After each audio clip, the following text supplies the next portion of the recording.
કરીએ બજેટની તૈયારીઓના ભાગરૂપે આજે કેન્દ્રીય નાણામંત્રી નિર્મલા સીતારમણે રાજ્યના નાણામંત્રીઓ સાથે બેઠક કરી હતી। રાજ્યના નાણામંત્રીઓએ બજેટમાં કઈ વાતનો સમાવેશ કરવો જોઈએ તે અંગેની વાત કરી। આ બેઠકમાં તેમની સાથે નાણાં રાજ્યમંત્રી ભગવાન કરાડ અને પંકજ ચૌધરીની સાથે નાણાં મંત્રાલયના ઉચ્ચ અધિકારીઓ હાજર રહ્યા હતા। તો આ અંગે તમામ જાણકારી લઈએ સંવાદદાતા આલોક પ્રિયદર્શી પાસેથી। जी आलोक, क्या कहना है बजट को लेकर? अब बैठकों का दौर शुरू हो गया है, क्या जानकारी है इसे लेकर? देखिए, राज्यों की तरफ से जो एक तरह से कहें कि एक सभी तरफ से एक मांग जो थी वो थी कि जो सेंट्रल स्पॉन्सर्ड स्कीम होती हैं उसमें उसको लागू करने के लिए राज्यों को ज़्यादा पैसा खर्च करना पड़ रहा है।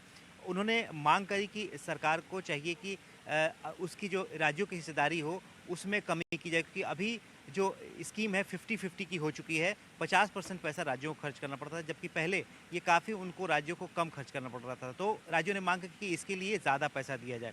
दूसरी जो बड़ी मांग थी ये थी कि जो कैपिटल एक्सपेंडिचर के राज्यों में जो इंफ्रास्ट्रक्चर डेवलपमेंट हो रहे हैं या करने हैं उसके लिए सरकार की तरफ से इंटरेस्ट फ्री लोन की व्यवस्था की जाए, ताकि राज्यों में जो बुनियादी ढांचा है उसमें उसका ज़्यादा डेवलपमेंट हो सके।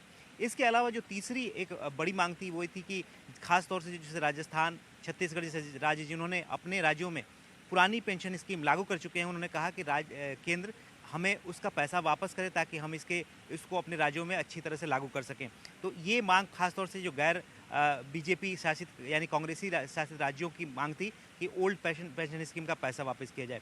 इसके अलावा जीएसटी और डायरेक्ट टैक्स दोनों को लेकर मांग की गई है कि जीएसटी में जो बकाया जो मुआवजा है उसको सरकार जल्द से जल्द जारी करे, और साथ ही साथ जो जीएसटी का रेट रेशनलाइजेशन है उसको भी किया जाए ताकि आम आदमी को राहत मिल सके। और साथ ही साथ जो डायरेक्ट टैक्स है यानी कि इनकम टैक्स के मोर्चे पर भी कुछ राज्यों ने सुझाव दिया कि इसको कम किया जाना चाहिए ताकि आम आदमी को इससे राहत मिल सके। तो कुल मिलाकर जो मांग थी सभी राज्यों की वो एक तरह से कहें तो डेवलपमेंट पर ज़्यादा फोकस था, और कुल मिलाकर कोशिश ये थी कि ज़्यादा से ज़्यादा स्कीम का फ़ायदा राज्यों को भी मिले और बुनियादी इंफ्रास्ट्रक्चर पर ज़्यादा पैसा खर्च किया जाए।